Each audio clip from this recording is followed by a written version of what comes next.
বাংলাদেশ সম্মিলিত সনাতনী জাগরণ জোটের মুখপাত্র চিন্ময় কৃষ্ণ দাসের গ্রেপ্তার এবং পরবর্তী সংঘর্ষে আইনজীবী সাইফুল ইসলামের মৃত্যুকে ঘিরে সামাজিক যোগাযোগ মাধ্যমে ভুয়া খবরের ঝড় উঠেছে।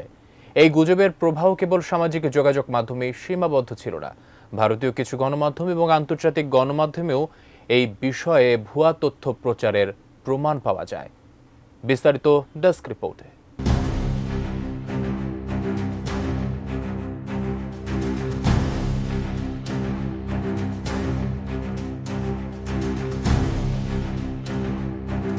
চিন্ময় কৃষ্ণ দাস গ্রেপ্তারের খবর ছড়িয়ে পড়ার সাথে সাথে সামাজিক যোগাযোগ মাধ্যমে নানা ধরনের ভুয়া ফটোকার্ড ভাইরাল হতে শুরু করে। এসব ফটোকার্ডগুলোর মধ্যে RTV, যমুনা, ডিবিসি এবং চ্যানেল 24-এর লোগোযুক্ত ফটোকার্ডও ভাইরাল হয়। এতে দাবি করা হয় চিন্ময় স্বেচ্ছায় আত্মসমর্পণ করেছেন এবং তিনি ডিবির জিজ্ঞাসাবাদে স্বীকারোক্তি দিয়েছেন। তবে গণমাধ্যমগুলোর প্রতিবেদনে এমন তথ্য পাওয়া যায়নি। এছাড়াও নিহত আইনজীবী সাইফুল ইসলামকে চিন্ময়ের আইনজীবী হিসেবেও দাবি করা হয়, কিন্তু অনুসন্ধানে এই ফটোকার্ডগুলো ভুয়া প্রমাণিত হয়। এই গুজবের মধ্যে আরও একটি ফেসবুক পোস্ট ছড়িয়ে পড়ে সামাজিক যোগাযোগ মাধ্যমে। সেই পোস্টদাতা লিখেছিলেন, সমস্ত সনাতনী অ্যাডভোকেটরা সিদ্ধান্ত নিয়েছে আজকেই শুনানি হতে হবে, না হলে দায়রা জজ মোহাম্মদ সাইফুল ইসলামকে কোর্ট হতে বের হতে দেবেন না। তবে এখানে উল্লিখিত সাইফুল ইসলাম এবং নিহত আইনজীবী সাইফুল ইসলাম ভিন্ন ব্যক্তি। পোস্টে উল্লিখিত সাইফুল ইসলাম, যিনি চট্টগ্রাম মহানগর দায়রা জজ, আর নিহত সাইফুল ইসলাম চট্টগ্রাম আদালতের সরকারি পাবলিক প্রসিকিউটর। কিন্তু ভারতের অসংখ্য এক্স ব্যবহারকারী এবং কিছু গণমাধ্যম গুজব ছড়ায় যে নিহত আইনজীবী সাইফুল ইসলাম ছিলেন চিন্ময় কৃষ্ণ দাসের আইনজীবী। সে চিন্ময়ের উকিল হিসেবে দায়িত্ব পালনের কারণেই তাকে হত্যা করা হয়।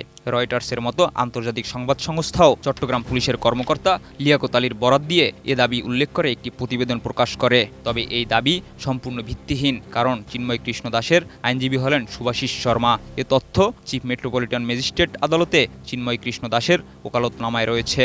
এমনকি আইনজীবী আলিফ নিহত হওয়ার আগেও গণমাধ্যমে চিন্ময়ের আইনজীবী হিসেবে শুভাশিসের নাম প্রকাশিত হয়েছে।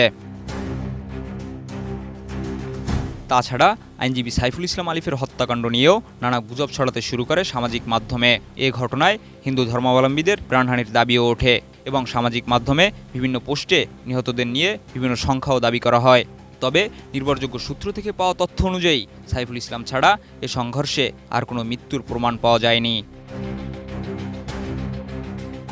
আবার আইনজীবী সাইফুল ইসলাম আলিফ হত্যার ঘটনায় সিসি ক্যামেরার ফুটেজের ভিত্তিতে 5 জনকে আটক করা হয়েছে বলেও একটি মহল গুজব ছড়ায়, কিন্তু চট্টগ্রাম মেট্রোপলিটন পুলিশের মুখপাত্র এ বিষয়ে এখনও কোনো নিশ্চিত তথ্য দেননি। তবে অন্তর্বর্তীকালীন সরকারের প্রধান উপদেষ্টার ভেরিফাইড ফেসবুক পেজ থেকে জানানো হয়, আইনজীবী সাইফুল ইসলাম আলিফ হত্যার ঘটনায় সন্দেহভাজন অন্তত 6 জনকে সিসি ক্যামেরার ফুটেজের মাধ্যমে শনাক্ত করেছে চট্টগ্রাম মেট্রোপলিটন পুলিশ। এছাড়া সংঘর্ষ চলাকালে ভাঙচুর এবং পুলিশের উপর হামলার অভিযোগে 21 জনকে আটক করেছে সিএমপি।